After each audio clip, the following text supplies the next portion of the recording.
জাতীয় সমাবেশে যোগ দিতে এই মুহূর্তে সোহরাওয়ার্দী উদ্যানে আসছেন জামাত ইসলামের নেতাকর্মী। দর্শক, আপনাদেরকে সরাসরি সংযুক্ত করেছি ঢাকা বিশ্ববিদ্যালয় আর যে টিএসসি সংলগ্ন যে মেট্রো স্টেশন রয়েছে, মেট্রো স্টেশনের নিচ থেকে, এবং যেখানে কিন্তু দলে দলে দেশের বিভিন্ন প্রান্ত থেকে কিন্তু আসছিলেন জামাতে ইসলামের নেতাকর্মীরা। এছাড়াও কিন্তু ইসলামী ছাত্র শিবিরের নেতাকর্মীরাও কিন্তু এখানে অর্থাৎ আজকের এই জাতীয় সমাবেশে যোগ দিতে আসছিলেন, এবং তারা কিন্তু জামাতে ইসলামের স্লোগান দিতে দিতে কিন্তু সোহরাওয়ার্দী উদ্যানে প্রবেশ করছিলেন। দর্শক, আপনাদের যদি জানিয়ে রাখি, জনগণের কাছে 7 দফা দাবি জানানোর কিন্তু কথা রয়েছে আজকে জামাতে ইসলামের, এবং আজকের এই সমাবেশকে ঘিরে কিন্তু জামাতে ইসলামের নেতাকর্মীরা গতকাল থেকেই এই উদ্যানে আসতে শুরু করেছেন, এবং এই সমাবেশকে ঘিরে কিন্তু ব্যাপক প্রস্তুতি সম্পন্ন করে জাতীয় সংগঠনটি। এবং জামাতে ইসলামের পক্ষ থেকে যেমনটি জানানো হয়েছে,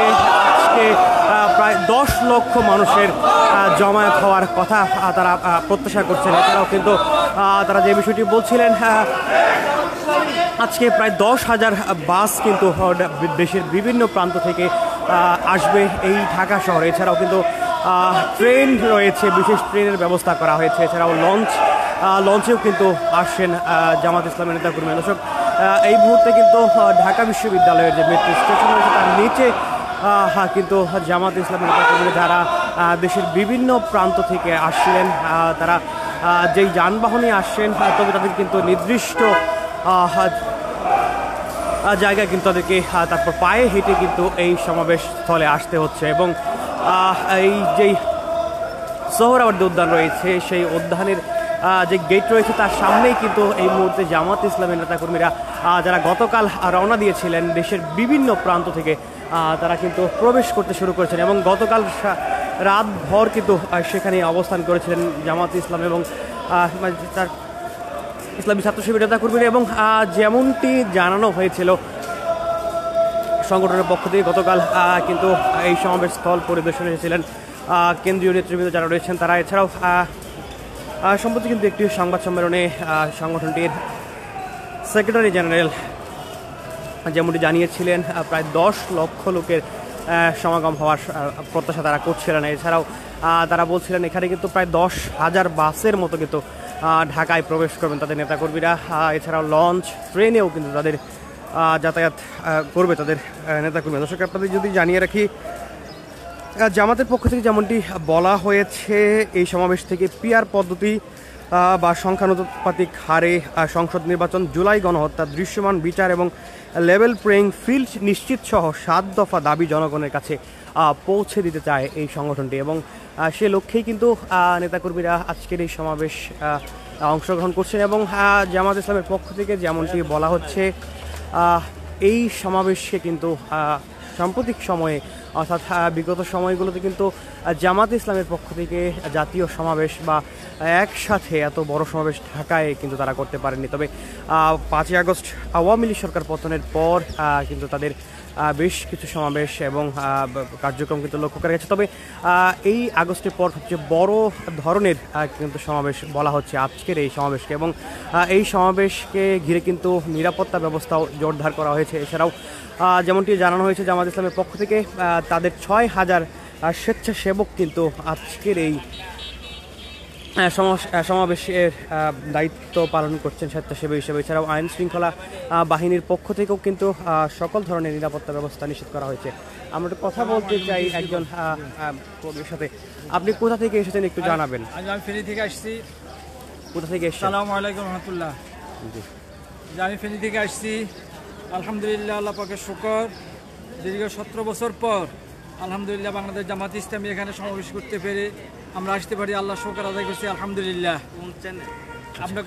আমরা আলহামদুলিল্লাহ লক্ষ লক্ষ লোক আসতেছে। আজকের এই দিন বাংলাদেশ জামাত ইসলামের জন্য এক আনন্দের দিন। আল্লাহর এই জমিনে আল্লাহর দিন কায়েমের জন্য বাংলাদেশ জামাত ইসলামের যে প্রচেষ্টা সংগ্রাম চালিয়ে যাচ্ছে তারই অংশ হিসাবে আজকে এখানে সমাবেশ হচ্ছে। আপনারা দলে দলে যোগদান করুন। আমাদের ইনশাল্লাহ সমাবেশ হবে সারা বাংলাদেশ থেকে আলহামদুলিল্লাহ আমাদের লোকজন আসতেছে। আমাদেরকে এতদিন পর্যন্ত অনেক নির্যাতন করা হয়েছে, বাংলাদেশ জামাত ইসলামীর আমির জামাত হইতে আরম্ভ করে অন্যায়ভাবে তাদেরকে ফাঁসি দেওয়া হয়েছে। তাদেরকে আল্লামা দেলোয়ার হোসেন সাঈদীকে অন্যায়ভাবে তাকে হত্যা করা হয়েছে। এই জন্য আলহামদুলিল্লাহ সারা বাংলাদেশ থেকে লোকজন আজকের এই সমাবেশে যোগ দিচ্ছে। আপনারা আমাদের জন্য দোয়া করবেন ইনশাআল্লাহ। এখনও অসংখ্য লোক আলহামদুলিল্লাহ আসতেছে, আপনারা আমাদের জন্য দোয়া করবেন। সমাবেশের উদ্দেশ্য আজকে উদ্দেশ্য হচ্ছে 7 দফা দাবিতে পিআর পদ্ধতির নির্বাচন। পিআর পদ্ধতির যদি নির্বাচন প্রত্যেকটা মানুষের তার ভোটাধিকার সংরক্ষিত হবে এবং প্রত্যেকটা মানুষ সে ভোট দিতে পারবে এবং তার ভোটটার কোনো অবমূল্যায়ন হবে না। এর জন্য বাংলাদেশ জামাত ইসলামের পক্ষ থেকে আমির জামাত ডাক্তার শফিকুর রহমানের আহ্বানে আজকে লক্ষ লক্ষ লোক, আমরা 17 বছর পর্যন্ত এদেশের মানুষ ভোট দিতে পারেনি। মানুষ যাতে ভোট কেন্দ্রে গিয়ে যে নিষেধ আছে, সংগঠনের পক্ষ থেকে নিষেধ আছে, কাউকে কত কথা বলা যাবে না না, যে আমরা ইনশাআল্লাহ আমরা আলহামদুলিল্লাহ আমাদের জন্য দোয়া করবেন। এই জন্য আমরা আজকে সমাবেশের জন্য সফল হতে পারি। আসসালামু আলাইকুম রহমতুল্লাহ। দর্শক, শুনছিলাম একজন কর্মীর কথা। ফেনীর একজন কর্মী কিন্তু জানাচ্ছিলেন তাদের আজকের যে উদ্দেশ্য, এই সমাবেশে যে উদ্দেশ্য, সেই উদ্দেশ্য নিয়ে কিন্তু তারা কথা বলছিলেন। এছাড়াও কিন্তু তারা কিন্তু বলছিলেন পিআর পদ্ধতি বা সংখ্যানুপাতিক পদ্ধতি নির্বাচন সহ কিন্তু বিভিন্ন বিষয়ে তাদের আজকের এই সমাবেশ এবং 7 দফা দাবি কিন্তু উত্থাপন করার বিষয়ে কিন্তু তারা বলছিলেন। এবং এই মুহূর্তে কিন্তু আমরা রয়েছি সোহরাওয়ার্দী উদ্যানের সেই ফটকের সামনে এবং যেখান দিয়ে কিন্তু প্রবেশ করছিলেন জামাত ইসলামী নেতাকর্মী যারা রয়েছেন তারা। দর্শক, আপনাদেরকে জানানোর চেষ্টা করছিলাম এই সমাবেশকে ঘিরে কিন্তু ব্যাপক নিরাপত্তা ব্যবস্থা জোরদার করা হয়েছে। এছাড়াও কিন্তু ঢাকার বিভিন্ন পয়েন্টে কিন্তু আইন শৃঙ্খলা রক্ষাকারী বাহিনী সদস্যদের উপস্থিতি লক্ষ্য করা গেছে। এছাড়াও বিভিন্ন সড়ক কিন্তু যান চলাচল, বিশেষ করে এই শাহবাগের সংলগ্ন যেই উদ্যান সংলগ্ন শাহবাগ সহ কিন্তু বিভিন্ন সড়ক কিন্তু সর্বসাধারণের বিশেষ করে গণপরিবহনের জন্য বন্ধ করে দেওয়া হয়েছে। এছাড়াও তারা কিন্তু নির্দিষ্ট সীমা পর্যন্ত যেই দূর দূরান্ত থেকে যেই গাড়িগুলো আসবে নেতাকর্মীদেরকে নিয়ে, তারা কিন্তু নির্দিষ্ট সীমায় তারা অবস্থান করতে হবে। তারপর কিন্তু তাদেরকে পায়ে হেঁটে এই সমাবেশ স্থলে আসতে হবে। এই মুহূর্তে কিন্তু আমরা লক্ষ্য করছি একটি মিছিল নিয়ে কিন্তু এই সমাবেশে যোগ দিতে নেতাকর্মীরা আসছিলেন।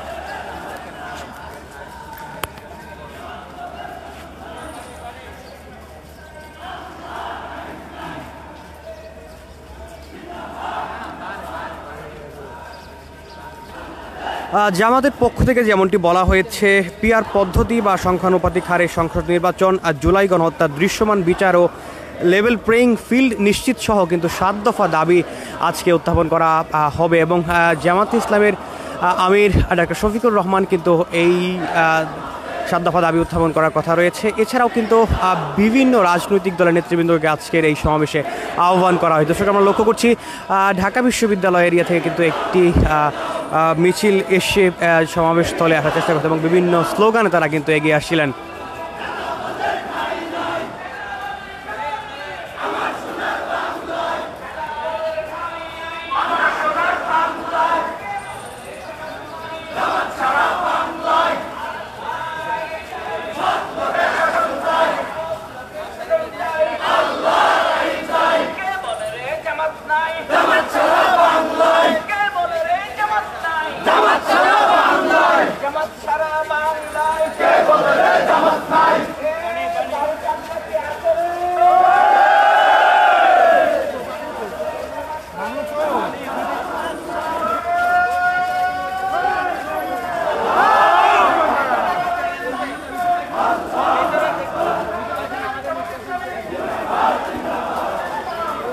চতুর্পাশ থেকেই কিন্তু দেশের বিভিন্ন প্রান্ত থেকে আসা জামাত ইসলামের নেতাকর্মীরা এসে তাদের স্লোগান নিয়ে কিন্তু বিভিন্ন দলীয় স্লোগানগুলো রয়েছে, স্লোগানে তারা কিন্তু যোগ দিচ্ছেন এই সমাবেশ স্থলে। এবং এই মুহূর্তে কিন্তু আমরা লক্ষ্য করছি যেই দোয়েল চত্বরের দিক থেকে কিন্তু মিছিল নিয়ে জামাত ইসলামের নেতাকর্মীরা আসছিলেন।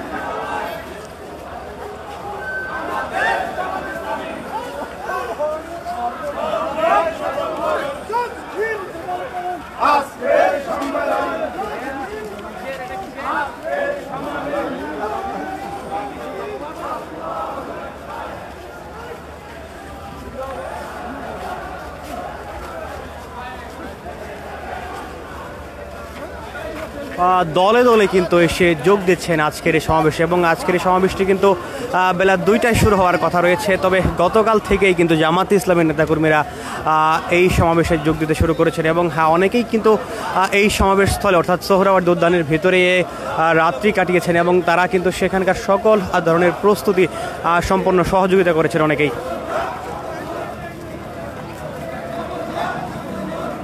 দর্শক আপনাদের যদি জানিয়ে রাখি, সমাবেশে নেতাকর্মীদের আনতে কিন্তু 3 জোড়া বিশেষ ট্রেন ভাড়া করেছে জামাত ইসলামীর। এছাড়াও কিন্তু ট্রেনগুলো আসবে রাজশাহী থেকে, এছাড়াও আসবে সিরাজগঞ্জ এবং ময়মনসিংহ রোডে কিন্তু 3 জোড়া ট্রেন কিন্তু এসে, এবং তারা কিন্তু স্লোগানে এই মুহূর্তে বিভিন্ন দেশের বিভিন্ন প্রান্ত থেকে এসে যোগ দিচ্ছেন সমাবেশ স্থলে।